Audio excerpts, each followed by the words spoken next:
تبدأ الحلقة بمشهد هادئ يعكس الحياة البسيطة لجو هيغن الذي يعيش مع زوجته وابنه في منزل متواضع في الريف الأمريكي. يظهر جو كأب وزوج مثالي، يعمل كفني ميكانيكي ويحاول أن يكون شخصاً عادياً، لكن وسط هذا الهدوء تظهر تلميحات عن ماضيه المظلم من خلال كوابيسه وأفعاله المريبة، مثل حرصه الشديد على حماية أسرته ومراقبة محيطه باستمرار. يتضح أن جو كان نينجا ماهراً ضمن عشيرة تسوروبي، ولكنه خان العشيرة وهرب، مما جعله هدفاً للانتقام. ترك جو هذا العالم ليبدأ حياة جديدة مع أسرته، متخلياً عن القتل والحياة المليئة بالعنف. ومع ذلك عشيرة تسوروبي لا تنسى الخيانة وتضعه على رأس قائمة المستهدفين. في لحظة مفاجئة يتعرض منزل جو لهجوم مميت من قبل فريق من القتلة المحترفين أرسلتهم عشيرة تسوروبي. الهجوم سريع وعنيف، حيث يستخدم القتلة أساليب النينجا التقليدية جنباً إلى جنب مع التكنولوجيا الحديثة.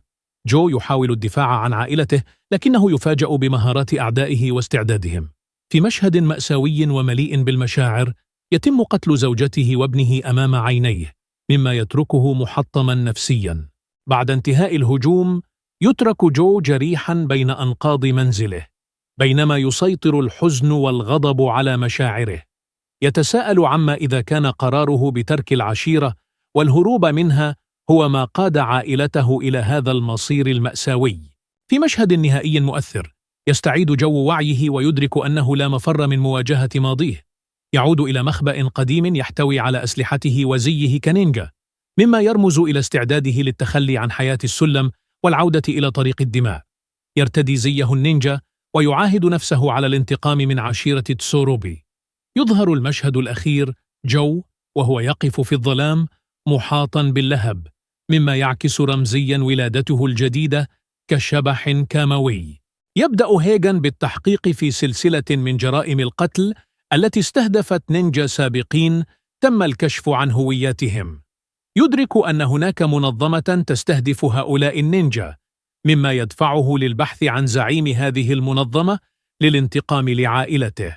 يتلقى هيغن علاجاً طبياً من كاغاري، صديق قديم على دراية بخلفيته كنينجا. يطلب هيغن علاجاً يكفيه لاستجواب النينجا الوحيد الناجي في الغرفة المجاورة. بعد أن يصبح قادراً على الحركة يستجوب الرجل بلا هوادة للحصول على المعلومات. عندما يرفض النينجا التعاون يلجأ هيغن إلى أساليب قاسية. بعد مذبحة المستشفى يتم استبعاد المحقق مايك من القضية وتحذيره من أن المزيد من التحقيق قد يؤدي إلى فصله. غير مبال يرفض مايك التراجع، وبمساعدة شريكته إيما يتعمقان أكثر في اللغز.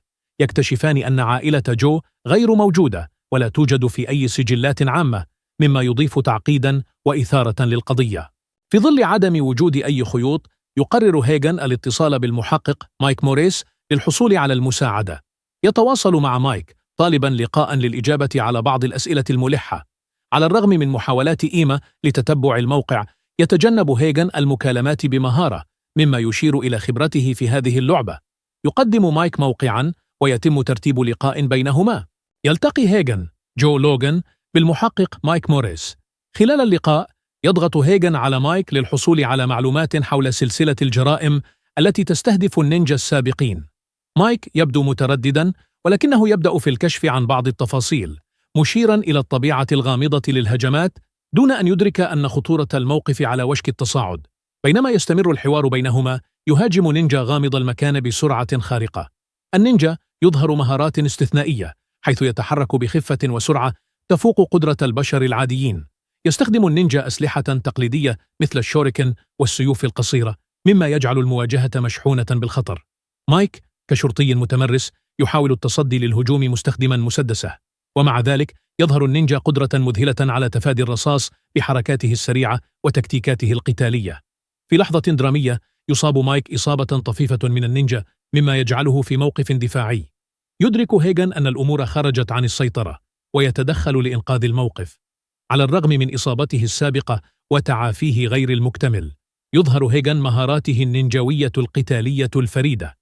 تدور معركة شرسة بين هيغن والنينجا. يستخدم هيغن مزيجاً من فنون القتال اليدوية وتقنيات النينجا التقليدية. بعد تبادل قوي للضربات، يتمكن هيغن من التفوق على النينجا باستخدام خبرته واستراتيجيته. ينتهي القتال عندما ينجح هيغن في القضاء على النينجا المهاجم بأسلوب حاسم. في تحول مفاجئ، يكشف هيغن عن هويته الحقيقية كجو لوغان، ويستخدم جهازاً لعرض وجه رقمي، ومع ذلك تنقطع محادثتهما فجأة بوابل من الرصاص وقذيفة RPG. تتحول المنطقة إلى أنقاض، لكن مايك ينجو دون إصابات. يستغل هيغن الفوضى للهرب. تبدأ الحلقة بمشهد في مقر عشيرة النينجا بقيادة ياماجي. يظهر استياؤه من فشل محاولة اغتيال هيغن. توكيوكا، أحد النينجا القتلة الأسطوريين، يتم استدعاؤه لتنفيذ مهمة القضاء على هيغن. يتم وصف توكيوكا بأنه اليد اليمنى لزعيم العشيرة، وصاحب مهارات فريدة لا يستهان بها. ياماجي يحذر توكيوكا من فشل آخر، ويأمره بإنهاء المهمة دون ترك أثر. المحقق مايك موريس يواصل التحقيق في الجرائم المرتبطة بسلسلة الاغتيالات رغم التحذيرات من رؤسائه. يساعده شركته إيمان في تحليل الأدلة. يكتشفان أن شركة أوزا المتورطة في تصنيع معدات عسكرية لها علاقة غير مباشرة بسيوف وأسلحة النينجا. يعثران على سجل معاملات قديم يظهر اسم هيغن ضمن النينجا السابقين المرتبطين بالشركة، مما يدفع مايك للبحث عن تفاصيل أكثر. هيغن يعلم بأمر أوزا بعد أن يخبره مايك بالتطورات. يقرر الثلاثي هيغن، مايك وإيما اقتحام أحد المستودعات التابعة للشركة للحصول على معلومات. يكشف هيغن لمايك عن ماضيه مع العشيرة، وكيف أن أوزا كانت تستخدم النينجا في مهمات خاصة تتضمن اغتيالات وتصفية خصوم سياسيين. أثناء اقتحام المستودع يتم الكشف عن وجود حراس مدربين وأجهزة مراقبة متقدمة. فجأة يظهر توكيوكا النينجا المكلف من العشيرة، ويهاجم الثلاثي بأسلوب قتالي متطور يجمع بين مهارات النينجا التقليدية والأسلحة الحديثة. توكيوكا يظهر تفوقا كبيرا في البداية، حيث يصيب إيما إصابة طفيفة ويعزل مايك عن القتال. هيغن يواجه توكيوكا مباشرة، ويتمكن من استغلال نقطة ضعف في أسلوبه بعد معركة ذكية تستخدم التخفي والهجوم المفاجئ. في النهاية ينجح هيغن في إصابة توكيوكا بجروح خطيرة. الحلقة تنتهي باتصال غامض يتلقاه هيغن من رقم غير معروف. الصوت المألوف يؤكد: لقد حان وقت العودة إلى الجذور يا هيغن.